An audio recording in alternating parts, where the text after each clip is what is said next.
Hello everyone, welcome back to my channel. आज हम यहाँ पर डिस्कस करने वाले हैं क्लास 9 का नेक्स्ट नया टॉपिक, जिसको हमने लिया है cell the fundamental unit of life. और नेक्स्ट टॉपिक का नाम है वैक्यूल्स। ठीक है, जैसा कि आप यहाँ डायग्राम में देख पा रहे हैं, हमने दो सेल्स को शो किया है और इसमें से एक सेल एनिमल सेल है और एक सेल प्लांट सेल है। आप एनिमल एंड प्लांट सेल की स्ट्रक्चर पढ़ रहे हैं तो आपने अगर इनकी स्ट्रक्चर ड्रॉ की है या उसको देखा है तो आप इनको इजीली पहचान सकते हैं। दिस सेल, ये वाली जो सेल है, इसको हम एनिमल सेल कह रहे हैं क्योंकि ये एनिमल सेल का एक टिपिकल स्ट्रक्चर है। और ये वाली जो सेल है ये प्लांट सेल है। ठीक है, तो यहाँ पर आप जो ये खाली स्पेस देख रहे हैं प्लांट सेल के अंदर इजीली आपको दिखाई दे रहा है, तो ये जो स्पेस आपको दिखाई दे रहा है ये है वैक्यूल। ठीक है, अब ये इतना बड़ा वैक्यूल आपको प्लांट सेल में दिखाई दे रहा है लेकिन एनिमल सेल के अंदर नहीं दिखाई दे रहा। लेकिन एनिमल सेल में देखिए यहाँ पर एक छोटे छोटे स्ट्रक्चर्स बने हुए हैं। ये जो स्ट्रक्चर्स आपको दिखाई दे रहे हैं ये वैक्यूल्स है। ठीक है, ये जो वैक्यूल्स होते हैं इनका साइज छोटा होता है। तो हम ये अभी यहाँ पर देखेंगे कि एनिमल और प्लांट सेल्स के अंदर क्या डिफरेंस होता है, उनके वैक्यूल्स में क्या अंतर दिखाई देता है। तो एक्चुअल में खाली स्पेस, या आप कहेंगे खाली तो नहीं होते हैं, इनके अंदर सैप एक यानी कि एक तरह का फ्लूइड फील्ड होता है जिसको हम सेल सैप कहते हैं। तो वो क्या है और ये इनका फंक्शन जो होता है वो क्या होता है, तो आइए बिना देर किए हुए हम अपना टॉपिक डिस्कस कर लेते हैं। हम यहाँ पर बात कर रहे हैं एनिमल सेल की।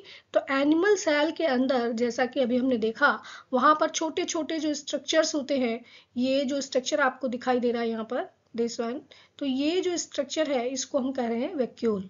ठीक है, और ये वैक्यूल क्योंकि साइज में बहुत छोटे होते हैं और टेम्परेरी भी होते हैं क्योंकि ये बनते रहते हैं और अगर ज़रूरत होती है तो बन जाते हैं लेकिन फिर ये ख़त्म भी हो जाते हैं। इनके अंदर ऑर्गेनिक एंड इनऑर्गेनिक सब्सटेंसेस का स्टोरेज होता है एनिमल सेल की अंदर, इसकी हम बात कर रहे हैं। नेक्स्ट हम बात कर रहे हैं बच्चों प्लांट सेल की। प्लांट सेल के अगर हम वैक्यूल्स की बात करते हैं तो वो परमानेंट होती हैं, यानी उनके अंदर इनका होना कंपलसरी है। लार्ज साइज की होती हैं और कभी कभी इतनी बड़ी हो जाती हैं कि वो सेल का 90% ऑफ वॉल्यूम ऑक्यूपाई कर लेती हैं। यहाँ पर अगर आप इस सेल को देखें, इसको देखें, ये प्लांट सेल जैसा कि डायग्राम में आपको दिखाई दे रहा है और पिछले स्लाइड में भी हमने देखा कि जो एक बड़ा सा स्पेस आपको दिखाई दे रहा है वो एक वैक्यूल है और ये इसके सेंटर में प्रेजेंट होती है और इतनी बड़ी हो जाती है कि 90% ऑफ द वॉल्यूम सेल को का कवर कर लेती है। तो इस तरह से प्लांट के जो और डिफरेंट ऑर्गेनलीज होते हैं सेल के अंदर प्रेजेंट, जैसे कि ये माइटोकॉन्ड्रिया की हम बात कर रहे हैं, ये या हम प्लास्टिड्स की बात करें, ये तो ये सारी चीज़ें, या फिर हम इसकी बात करें किसकी, न्यूक्लियस की, तो ये सब चीज़ें जो होती हैं वो उसके साइड में चली जाती हैं क्योंकि इसने मोस्ट ऑफ द पार्ट को ऑक्यूपाई कर लिया है। तो ये अगर हम दो सेल्स को स्टडी करें और आपको अगर ये कहा जाए कि इन सेल्स को आप फाइंड मतलब आप इसको आइडेंटिफाई करिए, तो आपको अगर इस तरह का स्ट्रक्चर दिखाई देता है तो ये नेचुरली कौन सी सेल होंगी, ये एनिमल सेल होंगी। और जिनके अंदर एक लार्ज वैक्यूल आपको दिखाई देता है तो वो प्लांट सेल होते हैं। ठीक है, अगर आपको वो मार्किंग के लिए भी आता है डायग्राम बेस्ड क्वेश्चन में तो आप उसको मार्क कर सकते हैं इजीली कि ये प्लांट सेल है और वो एनिमल सेल है। क्लियर? तो अब देखिए हम इसके स्ट्रक्चर डिस्कस कर लेते हैं। एक्चुअल में वैक्यूल की स्ट्रक्चर क्या होती है, तो जैसा अभी हमने बताया कि ये बैग लाइक स्ट्रक्चर्स होते हैं, मेम्ब्रेन बाउंड होते हैं, लेकिन मेम्ब्रेन जो होती है वो सिंगल मेम्ब्रेन होती है, यानी कि एक ही लेयर की मेम्ब्रेन होती है। आपने अभी सेल के जो पार्ट्स डिस्कस किए हमने उसमें आपने सेल मेम्ब्रेन के बारे में पढ़ा था कि वो डबल मेम्ब्रेनस स्ट्रक्चर होती है, लेकिन यहाँ पर अगर आप देखें तो ये मेम्ब्रेन इसकी सिंगल होती है जिसको हम टोनोप्लास्ट कहते हैं। ये बहुत बहुत इंपॉर्टेंट है, ये टर्म आपको याद रखनी है। वैक्यूल की मेम्ब्रेन टोनोप्लास्ट कहलाती है। एंड वैक्यूल के अंदर जो फ्लूइड फील्ड होता है उसको हम सेल सैप कहते हैं, यानी कि खाली तो स्पेस होगा नहीं, उसके अंदर कुछ ना कुछ फिल होगा।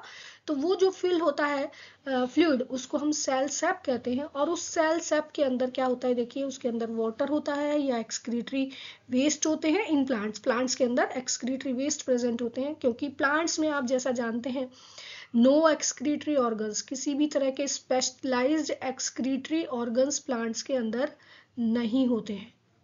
ठीक है, तो उनके अंदर जो स्टोरेज है एक्सक्रीटरी वेस्ट का वो वैक्यूल्स के अंदर होता है, इसलिए वहाँ पर वैक्यूल्स की इंपॉर्टेंस ज़्यादा होती है। सेल सेप के अंदर देखिए, जैसे मैंने अभी आपको बताया कि वाटर या सम एक्सक्रीटरी प्रोडक्ट्स उसके अंदर होते हैं। इसके साथ साथ सेल सेप के अंदर वाटर के साथ साथ amino acids, sugar, organic and inorganic waste और एक्सक्रीटरी प्रोडक्ट्स फील्ड होते हैं, तो उसको हम सेल सेप कहते हैं। अब हम बच्चों बात कर रहे हैं टाइप ऑफ वैक्यूल्स। ये आपकी 9th के सिलेबस में तो नहीं दिया हुआ है, पर फिर भी एक बार मैं आपको बता देती हूँ कि वैक्यूल्स जो होती हैं वो डिफरेंट टाइप की होती हैं।